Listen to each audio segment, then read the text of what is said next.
Olá, começa agora mais um TV Urbanitários. O governo Temer ainda reúne condições de levar adiante a proposta de reforma da Previdência? Para nos ajudar a responder essa pergunta, está aqui nos estúdios da TV Comunitária de Brasília o engenheiro e o dirigente sindical Vandir Ferreira. Seja bem-vindo, Vandir. É um prazer tê-lo aqui na TV Urbanitários. Muito obrigado pela oportunidade, Henrique. É um tema assim palpitante. Estamos convivendo com algumas possibilidades que afetarão a todos nós, os brasileiros. É verdade. Agora, Vandir, a largada, para as eleições já foi dada há muito tempo, Mas definitivamente a gente entrou no ano eleitoral. Isso inviabilizou de vez a reforma da Previdência ou não dá para subestimar o governo Temer? Observe só, a chamada composição que levou a esse governo estar aonde está é uma coligação de forças muito retrógradas. A consequência disso é um salve-se quem puder.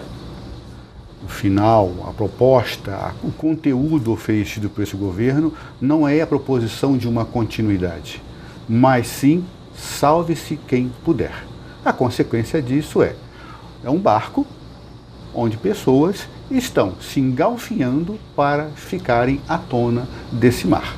O processo eleitoral, em algum momento, vai impor a quem tem pretensões de continuar representando o povo ou alguma linha de interesse a escolher um lado.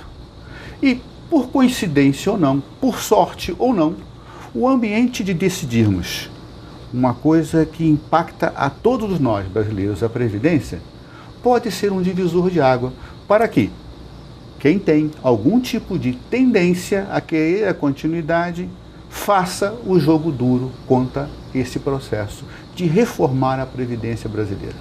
É um barco que está afundando e está todo mundo ali remando para se salvar, né, Vandir? Exatamente isso. A imagem muito bem colocada.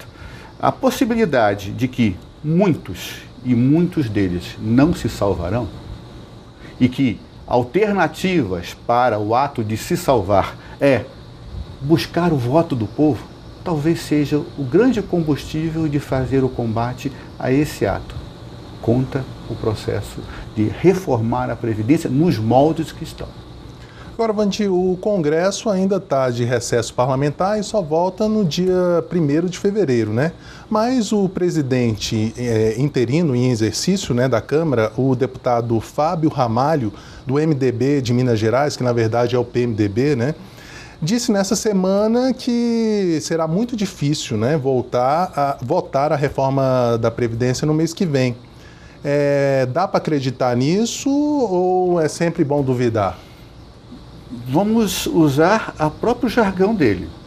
Retornar o Congresso Nacional em 1º de fevereiro com o Carnaval logo na sequência, já perdemos meio mês. É ano de Copa do Mundo também? É ano de Copa do Mundo. O processo das convenções partidárias se encerram no dia 4 de abril. É tudo uma chamada alinhamento de planetas, onde quem quer alguma coisa terá que botar as cartas agora. Claro que temos o outro lado. Os chamados agentes financiadores de campanha, que oferecerão de uma maneira direta ou indireta, e isso sempre vai acontecer, dificilmente teremos o poder de combate a isso, deverão jogar com uma grande força. Campanha eleitoral se faz com muito dinheiro. Eles mesmos se precaveram oferecendo-se uma enormidade de ampliação no fundo de participação partidário. Ao fazer isto, estão se precavendo da possibilidade, que eu acho remota, de que o interesse dos grandes patrocinadores de campanhas, que têm o interesse que no futuro será cobrado, não venham a fazer aporte. Mas isso sempre vai acontecer. Nesse caso em particular, a condição da reforma da Previdência abre um leque de oportunidades para o sistema bancário gigantesco. Se eu pegasse apenas esse aspecto da possibilidade de investimento do setor financista do Brasil, mais o bancário, pensando numa reserva de mercado ainda não explorada, eu teria capacidade de financiamento, tomando como referência o último conceito de investimento eleitoral, vamos pensar que seja isso, né? Teria o cabedal tranquilo de eleger uns 300 deputados. Você falou nos bancos, a gente vai aprofundar esse tema depois, mas também disse sobre a questão das atividades festivas, né, do Carnaval e a Copa do Mundo. Isso também não poderia ser um pretexto, uma vez que a sociedade e a população pode estar distraída para aprovar essa reforma da Previdência? Tem os dois lados. Pode ser aquela situação do pão do circo, e onde a sociedade pode estar envolvida com esse ambiente, mas também é o ambiente da surdina. É aquilo que tudo passa no final de semana. A condição, então, que podemos ter, dependendo do que este modelo, do que essa proposta de governo está aí, ela já faz isso diariamente. Vide o exemplo da implantação, da reestruturação do processo de cobrar gasolina, de fazer a reforma do Estado nos finais de semana, fazer medidas provisórias na véspera de um feriado. Então, não é diferente. Ele tem esse mote de operação. Festa é um bom motivo. As pessoas podem deduzir simplesmente: as pessoas estão distraídas com a alegria do Carnaval. As pessoas estão empolgadas com a possibilidade de uma seleção que teve um bom desempenho na sua disputa de vaga para a Copa. Nunca se teve uma seleção tão bem preparada, se idolatra um treinador como salvador da pátria do futebol do brasileiro. Já tem um perfil. Pode ser a brincadeira do pão e circo. Agora, Vandi, voltando no processo eleitoral, a nossa tragédia, e por que também não a nossa sorte, é que metade dos deputados que estão indecisos, eles respondem processos, são investigados pela justiça, né?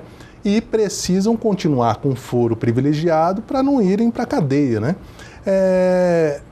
Nesse sentido, as eleições podem ser a salvação da população? Sim, volta a tocar naquela situação. Se eu já fui cooptado por algum tipo de desvio e fui pego com a boca na botija, ou quase isto... Ou correndo com malas cheias de dinheiro por aí, né? Essa imagem é ótima, né? Essa aí, com toda certeza, desceria o meme político do ano 2017, com toda certeza. Mas se eu já sou oferecido a isto, sou, portanto, novamente cooptável pelas mesmas pessoas, pelo mesmo viés de tendência que queira me ofertar a continuidade do ato de financismo de campanhas com o mesmo mote. Eu sou facinho já. A minha continuidade garante a você a possibilidade de manter a mesma linha. Estou à venda, estou disponível a esse tipo de ação. Então, quer dizer, como você perguntou, é possível que essas pessoas queiram a continuidade? Eles têm um produto a vender já testado. Sou facinho. Porém, bastante impopular, né? O popular ou o impopular depende do quanto você gasta na mídia. O eleitor que votou num deputado, que teve a desesperança ou acordou para que ele seja um não merecedor de novo voto, é o do passado. A conquista do novo, com o nosso sistema partidário, onde o processo eletivo, na atual legislação, é proporcional, onde as pessoas votam em um e elegem outros, eu só preciso do quê? Eu não preciso do meu coeficiente eleitoral para mim. Eu preciso que o meu partido, a minha coligação, me provenha isto.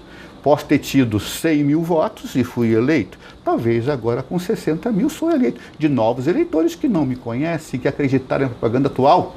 Só depende da boa imagem que eu faça onde? Durante o processo de externar a minha imagem. É só mudar a cara. Uma peruca e um bigode resolve o problema. Você disse a questão do popular ou impopular depende de quanto se investe na mídia, né?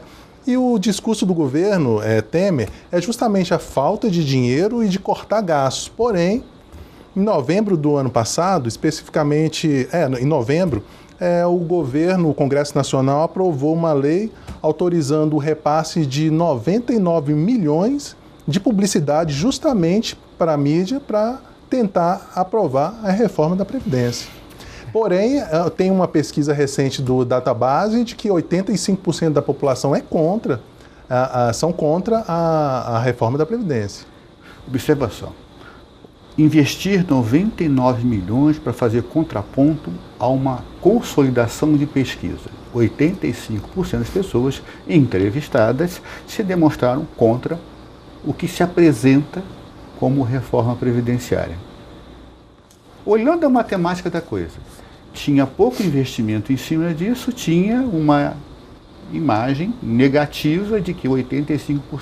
Talvez, e bem feita, 99 milhões façam que grandes takes em grandes mídias com um apelo sentimental venha a reverter isto. E eles, sinceramente, estão num caminho adequado. Qual é? Dizer que a reforma é um cancelamento de privilégios. Todo mundo se condói da possibilidade que alguém está tendo vantagem em cima de você. E privilégio ganhou essa filosofia. Não é o privilégio pelo reconhecimento do mérito, é o privilégio pura e simplesmente pelo privilégio. Então isso toca muito fundo numa campanha. Não sei se vai dar certo, mas que é um apelo muito forte, porque colocar senhorinhas defendendo isso e terminando sempre com a mesma frase: agora eu concordo, porque isso representa o fim de privilégio dos outros. Agora, Wandi, você está falando aí na questão dos privilégios, e o governo tem propagado justamente isso como um aspecto, né, de tentar reduzir essa resistência que existe na sociedade com relação à proposta de reforma da Previdência, que é justamente combater privilégio. Mas essa proposta ela não mexe na previdência de políticos, né, de magistrados, juízes, desembargadores, de procuradores e nem de militares. De que privilégios o governo Temer está falando? É essa justamente a imagem que eles vão botar nesse processo de propaganda. Qual é o privilégio? Não é para esses que você falou. Porque esses, se não fosse a lei da transparência, você nem saberia quanto eles ganham. Eles ganham, eles se apoderam. Juízes que ganham mais de 100 mil reais em um único mês, né? Então, se não fosse a lei da transparência, que qualquer cidadão consciente poderia solicitar isso, isso não aconteceria. Agora vamos imaginar o processo mais coerente. 80% da capacidade de recebermos previdência, 80% de quem recebe previdência, recebe um salário mínimo. Então, quando você se compara, e se eu recebo um salário e o meu vizinho recebe 2, já virou um privilégio.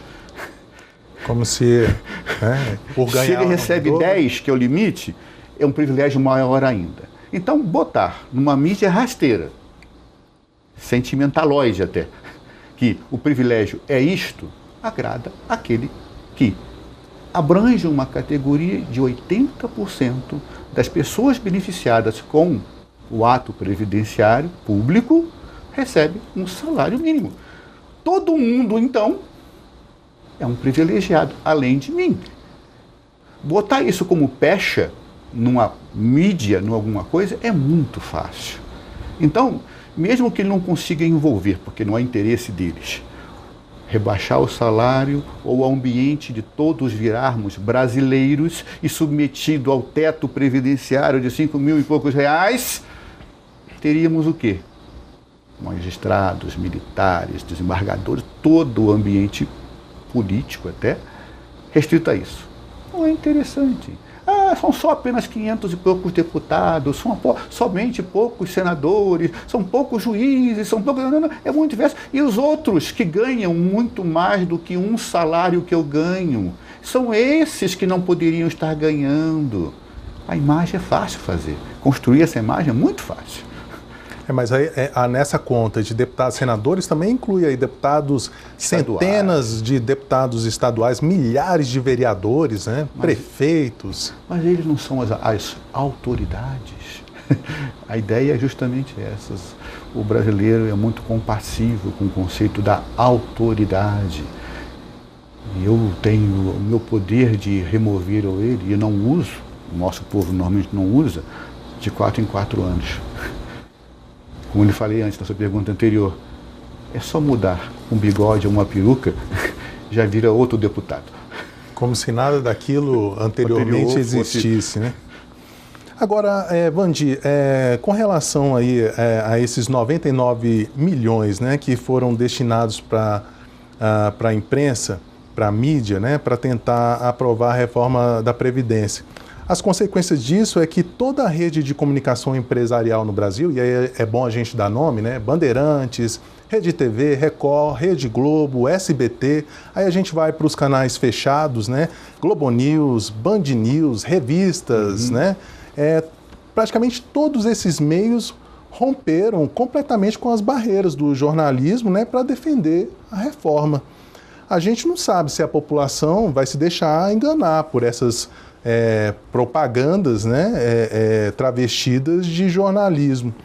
Mas a grande verdade é que o governo está torrando o dinheiro da população, né, com esse intuito de aprovar uma reforma que, na verdade, vai retirar direitos da população, né, e essa população sujeita a ainda trabalhar por mais tempo, enquanto uma casta da sociedade, essas pessoas que a gente acabou de falar, continuarão com seus privilégios, né?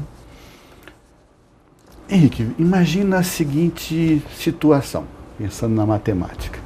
99 milhões, e somente 99 milhões, compram quanto tempo de mídia?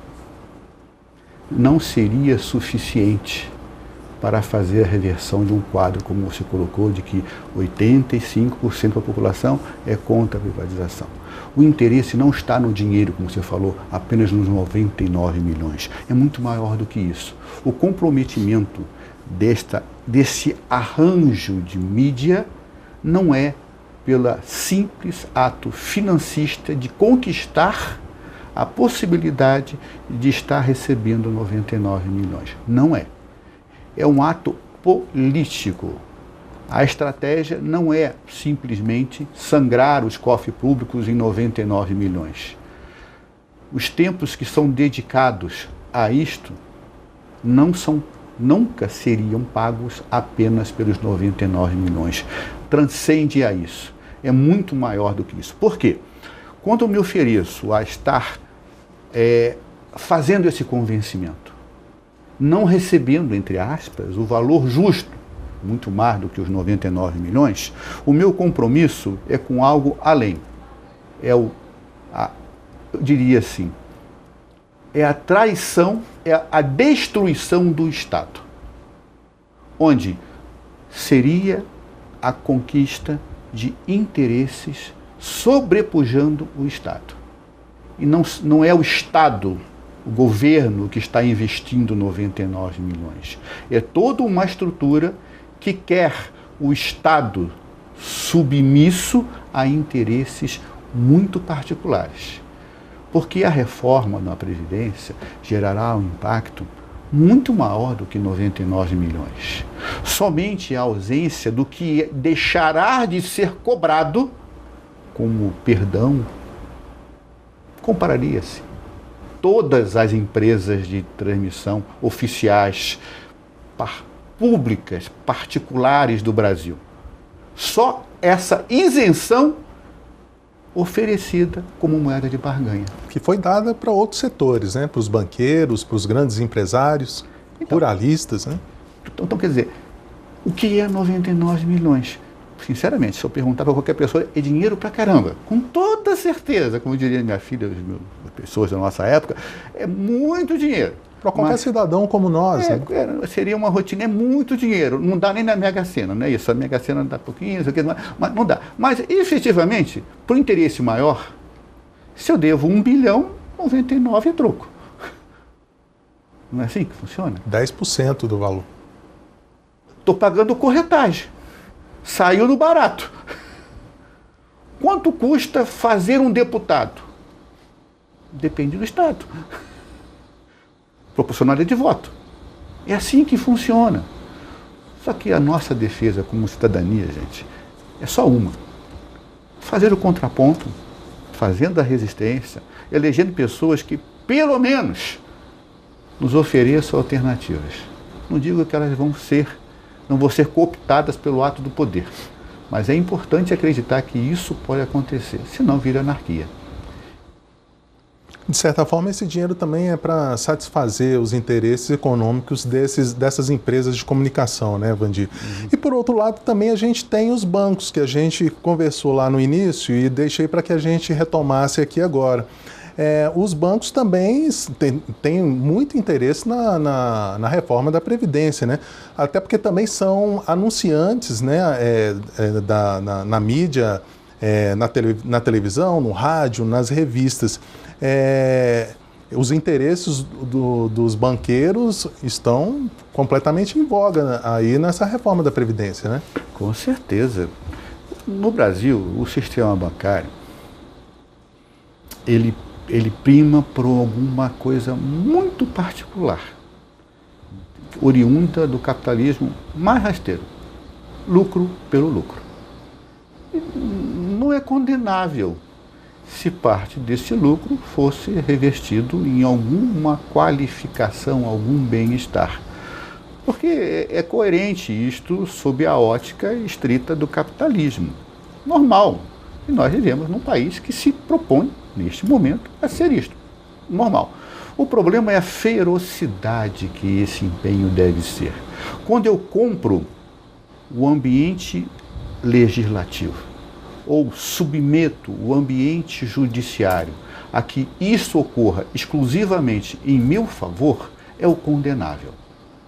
A situação, então, quando eu me ofereço a cancelar, reduzir, restringir o acesso de uma população que hoje... Que já é carente. Que já é carente, levando-se em conta qual é o valor do nosso salário mínimo. Vergonhoso, mas é o possível, na visão deles, né?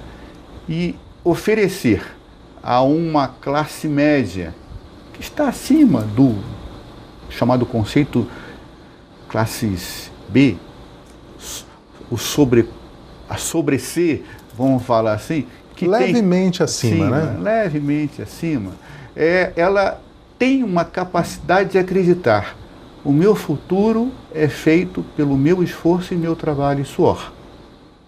Então ficou fácil um sistema que pode oferecer produtos a uma coisa que é mínima, que seria a Previdência. Já era mínima. Quando eu me ofereço aqui a ascensão a um teto previdenciário só possa ocorrer depois de 49 anos de trabalho, qualquer pessoa que tenha capacidade financeira de se prevenir disto, o fará. E qual é a oportunidade? Os bancos, que vão oferecer produtos que tentarão complementar isto, sempre e nunca com uma boa margem de lucro. Você falou em produtos, né? Eu tenho alguns dados aqui. No ano passado, mais precisamente em outubro, só a ameaça de reforma da Previdência fez com que os bancos tivessem um aumento na venda de... aumento na adesão, né, de previdências privadas abertas, aumentou esses produtos, a venda disso, 16,3%, 7 vezes a mais do que a inflação. Isso representou para os bancos, nesse período, um lucro de 10,3 bilhões de reais. E nós estávamos discutindo aqui 99 milhões. Só a ameaça. Só a ameaça. Só a ameaça. Então, para você ver, quando um governo se propõe a gastar 99 milhões, onde o principal beneficiário será o sistema financeiro atrelado aos bancos, e numa condição de boato, de possibilidade remota, sob a ótica de que os políticos talvez não a queiram, já fatura isto, é o ato especulativo. Mas é um sistema que se retroalimenta, porque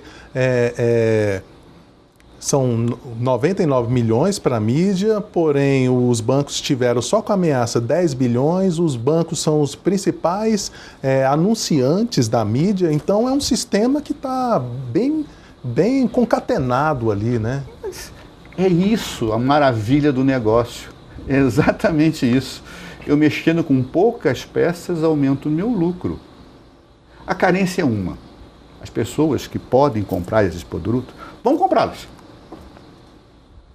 Quanto mais ameaças, mais fácil fica fazer a venda do produto. Até o processo de construir o desmonte da previdência pública faz parte do processo de ter mais lucro.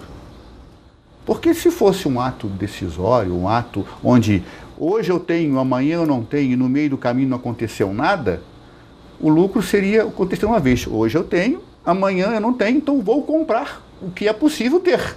Mas não, eu vou numa escalada de instigar a pessoa a se sentir impactada pela necessidade de ter. Isso faz parte do ato do mercado, do ato de vender um produto. Você não vende um produto porque ele é necessário. Você vende porque você convence que ele é muito necessário. E é o que estão fazendo. É verdade.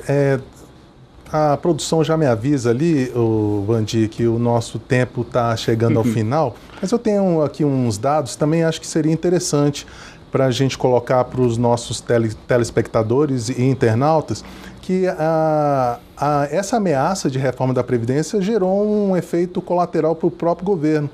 No ano passado, houve um aumento de 46% nos pedidos de aposentadoria, né? Porque a população se sentindo ameaçada está correndo para fazer o seu pedido, se aposentar logo, antes que a Previdência seja votada, aprovada ou não, né? Mas só essa ameaça já causou um pânico para a sociedade que está correndo para o INSS para pedir a sua aposentadoria. Observa só, é natural as pessoas se precaverem de suas possibilidades de coisas que vão lhe afetar diretamente. Imagina a situação que se colocam essas pessoas. Eu já tenho o tempo compatível com o atual regime de requerer aposentadoria, mas tenho alguns benefícios que me permitiriam ficar no ato de mercado. Mas a iminência de que o meu benefício, que já está garantido pela atual legislação, seja modificado, gera um ato de insegurança. Então é natural. Eu estou com 34 anos de previdência e o ato de transição me permitiria ter uma proporcionalidade em relação a isso. Se eu tiver que trabalhar mais 5 anos, eu ganhei o que eu tenho direito com 35, mas trabalhando 6. Então, automaticamente, a pessoa minimamente esclarecida se ofereceria a fazer um ato de resistência. E, nesse caso, é antecipar os seus condições, sabendo que, no Brasil, a média de trabalho brasileiro não é 35 anos de idade. As pessoas que se propõem a sustentar com um salário mínimo advindo do ato previdenciário estão fadadas a passar fome e necessidades.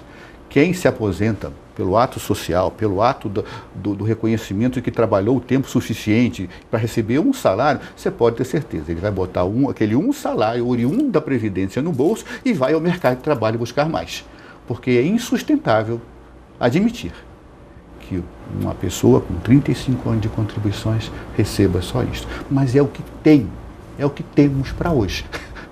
Agora, Vandir, eu falei aqui um aumento de 46% nos pedidos de aposentadoria, mas isso pode ser maior, porque segundo esses dados do Ministério do Planejamento, eles são de janeiro a novembro. O mês de dezembro não está incluído nesses 46% de aumento nos pedidos de aposentadoria. Mas, infelizmente, nosso tempo chegou ao final. Gostaria de agradecer aqui a sua presença na TV Urbanitários. Eu que agradeço a oportunidade de debater esse assunto, que para nós é muito caro, nós como sindicalistas, né, que temos a perspectiva de que o trabalhador é o que gera a riqueza desse nosso enorme país, e a capacidade do trabalho é que faz a riqueza. E quando você está deste lado de cá, como sindicalista, tem um respeito muito grande por isso. E respeitar o trabalhador é durante o trabalho e a consequência durante o seu ato previdenciário, a sua aposentadoria. É essencial isso. É o que está faltando, né, Vandir? Respeito ao direito do trabalhador, né? Com certeza. Eu conversei com Vandir Ferreira, que é engenheiro e dirigente sindical do StilDF. Ele falou sobre os impactos do processo eleitoral na proposta de reforma da Previdência de Michel Temer. Você pode rever este e outros programas em nosso site www.urbanitariosdf.org.br ou pela nossa página no YouTube, TV Urbanitários DF. Você também pode mandar sugestões e críticas para comunicacão@stildf.org.br ou pelo nosso WhatsApp 991 44 8075. 991 44 8075. Muito obrigado pela companhia e até a próxima.